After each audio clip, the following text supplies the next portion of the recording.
The 11th of April 1970, flashing lights, a room full of engineers, and the hum of computers. A digital clock on the wall shows the time, the 11th of April 1970, T-2 minutes. For launch, flight director Gene Kranz monitors the activities with a calm but intense gaze.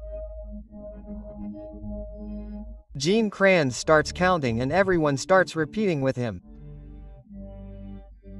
10-9-8, a rocket roars to life. Flames rise from the base and it rises up, tearing into the sky. Apollo 13 has been launched. Inside a small cockpit, 3 astronauts are tied with belts. Jim Lovell, who was the commander at that time. Jack Swigard, who was the command module pilot. Fred Hayes was the lunar module pilot. All 3 look at each other smiling and say, "Come on friends, let's go for a trip to the moon." This was not NASA's first mission. Even before this, NASA had sent man to the moon twice, and this was NASA's third mission. On the 13th of April 1970, when the spacecraft was flying at some distance from the Earth, there was an explosion. This shook the entire spacecraft, and within a few seconds 10 alarms started ringing loudly. Actually, one of their oxygen tanks had completely burst and the air in the other oxygen tank was depleting rapidly. The mission control people sitting on the Earth were thinking that maybe the instruments were damaged. But the astronauts sitting in the spacecraft were saying that they could see from the window that air was leaking. Due to this explosion, the spacecraft deviates from its path, and every second it is moving away from the Earth, and in a few hours the spacecraft went so far away from the Earth that it became a new record. The dream of the moon was still a distant thing. The 3 astronauts were wondering whether they would return to Earth alive. This was the heart-wrenching story of Apollo 13, about which only a few people know. In the year 1961, American President John Kennedy had promised the world that he would take humans to the moon before the end of the decade. The goal before this was landing man on the moon and returning safely to the Earth. In 1969, both Apollo 11 and Apollo 12 missions were successful. During this time, the astronauts not only stepped on the moon but also returned safely to the Earth. The promise made by Kennedy was fulfilled. But after this, the interest of the people and the government's interest in spending money on space started falling rapidly. The first time people were very happy to see a man stepping on the moon. But then the second time, the third time, and in this way people's excitement started to end. Due to this, the government reduced NASA's budget and got many missions cancelled, and in such a situation the mission of Apollo 13 reached a crucial time. Here NASA had to prove to the US government that space is very important. The design of the Apollo 13 spacecraft was kept like the previous mission. Mainly there were 4 modules: command module, service module, lunar module, and launch escape system. This spacecraft was launched on a Saturn V rocket. The main part of the spacecraft was the command module, and all 3 astronauts were seated in it. However, it was a very small part. The second most important part was the service module, which contained mostly oxygen.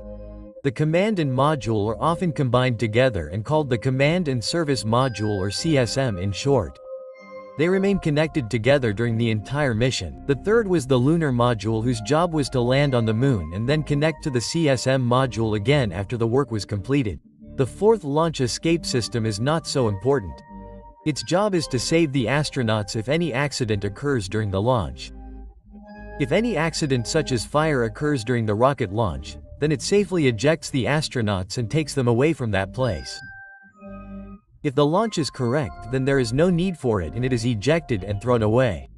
On April 11, 1970, when Apollo 13 was safely launched, astronauts were sitting in the spacecraft, in which the first was Command Jim Lovell, the second was Lunar Module Pilot Fred Hayes, and the third was Command Module Pilot Jack Swigard. The surprising thing is that none of them were selected for this mission, because 3 astronauts had already been selected for this mission. But there was some problem with them, due to which these 3 had to become a part of this mission in their place.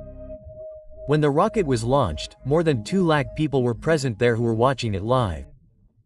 However, 7 million people had reached to watch Apollo 11. This spacecraft was moving smoothly towards its target. There was no problem in this mission for the first 2 days of the flight. At 46.43 minutes of the mission, the capsule communicator who was on duty said, "The spacecraft is in very good shape and we are getting bored sitting here." The third day of the mission was the 13th of April 1970 when the crew was told that they would have to do some tests in the lunar module. Apart from this, they had to do a television broadcast, where they will show the interiors of the command module and service module to the world through the camera. 6 minutes after the TV broadcast ends, the flight controllers sitting on the Earth tell the astronauts to go and check the oxygen level once. This is just a routine check. As this check of the oxygen tanks present in the service mode was being done, suddenly there was a big explosion. Many warning lights and alarms started ringing. Commander Lovell contacts the mission control. A problem has arisen here. It has been found that one of the oxygen tanks has been completely exhausted and the oxygen from the other tank is depleting rapidly. The mission controllers sitting on the Earth had earlier thought that the instruments might be showing wrong information. But this was the truth. Everyone needed to take direct action. If the lives of the astronauts were to be saved, the TV, which was earlier not showing this mission in the news calling it boring, now suddenly this news had become the headline. The oxygen tanks present in the spacecraft were of spherical shape. Oxygen was stored in liquid form in these tanks. A heater was installed in their center in which liquid oxygen was converted into gas. 2 such oxygen tanks were installed in the service module on Apollo 13. Tank number 2 was originally installed in Apollo 10, but then it was removed from there for modification. A small accident happened due to this. Actually, it fell down by mistake and then got damaged. A tube inside it was damaged and no one noticed it at that time. While testing it, people noticed that the entire tank does not get empty. Then a heater was used to finish the remaining oxygen completely. Later it was found out that the thermometer installed inside could show a maximum temperature of 30 degrees Celsius. But when a heater was used to heat the oxygen inside this tank, the temperature went up to 538 degrees Celsius. Nobody noticed this extreme heating because it was not visible in the thermometer. Because the thermometer did not have enough data to show 538 degrees Celsius, and due to this extreme heating, the insulation of the electronic wires inside the tank got damaged. Before the mission started, NASA's manager and engineer had approved this tank after examining it. But they could not see the damage inside, and due to this reason, during the Apollo 13 mission, when this tank was being routinely checked, a spark occurred due to those electronic wires and the tank burst. However, the tank was installed on the outside of the spacecraft. If it had been installed inside the spacecraft, all the astronauts would have died there itself, but still the lives of the astronauts were in danger. A 13-feet panel in the service module was damaged. Apart from this, what else was damaged? The astronauts were not so sure about this. Now everyone had to take a big decision as to which route to take to return to Earth. The fastest way to return to Earth was to turn the spacecraft upside down. But to do this, the main engine of the service module would have to be run. No one knew whether the engine was damaged or not. The second way was to go towards the moon and circle around the moon and then return. In this, there would be no need to run the engine of the service module. But the risk in this was that it would take 4 to 5 days to reach Earth. Do the astronauts have that much oxygen left? NASA's flight director chooses the second way here, the long way back. The astronauts were asked to shut down the CSM module, and while returning, they should use the lunar module as a lifeboat. The lunar module was designed in such a way that only 2 astronauts could sit in it. Whereas 3 people were supposed to sit in, the engines of the lunar module were also designed in such a way that they could be fired again and again, and this was going to be a very risky thing. To save their supplies and energy, the astronauts shut down all non-essential systems. All the astronauts sit in the lunar module and the engine is fired for the first time. With the help of this burn, they reach the other side of the moon. And in this way they become the first people in the world to go so far from the Earth. They were 4 lakh kilometers away from the Earth. Now the astronauts were asked to burn the engine of the lunar module for the second time. Before the astronauts could sit and relax, another problem arose. High concentration of carbon dioxide.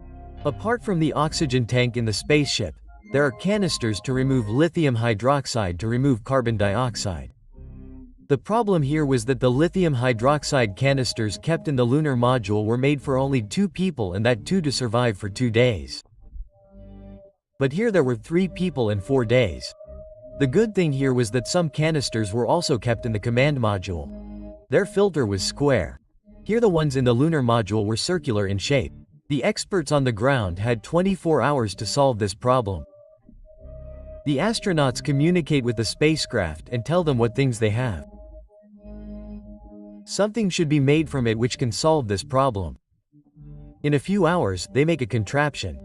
After one instruction after another, a new device was made in which the level of carbon dioxide falls down. In this entire rescue mission, even the smallest things were being taken care of because now the mission was not to go to the moon but to save the astronauts. The astronauts were told that no person should drink more than 20 milliliters of water in a day because in such a case they will need to urinate, and in such a case the quantity of their urine can change the direction of the ship. That is why they survive by drinking so little water. 4 days later, when the spacecraft of Apollo 13 comes towards the Earth, the astronauts feel that there is a need to do another burn. In this way, the spacecraft endured the burn for the third time as well. Whereas this lunar module was made for only one burn. The whole world was watching the news channels. Now when this broken spacecraft enters the Earth's atmosphere, the heat impact will be seen. Will this spacecraft be able to sustain it? Will the astronauts sitting inside survive? For this, the astronauts had to go back from the lunar module to the command module because the command module was made for entry inside the Earth.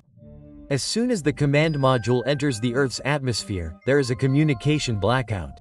Usually this communication blackout lasts for 2 to 3 minutes. It was expected that the communication blackout would be for 3 minutes. But even after this, nothing could be heard. After 4 minutes 27 seconds, communication comes from the other side. All 3 astronauts were alive and the parachute is deployed on the command module and it falls slowly directly inside the Pacific Ocean. This mission failed, but still Apollo 13 made its place in the pages of history. A mission whose failure was also considered successful. Because the mission was to go to the moon, which was not successful. But the second mission was to save the astronauts, which was successful. That's all in today's video. Jai Hind Jai Bharat. Om.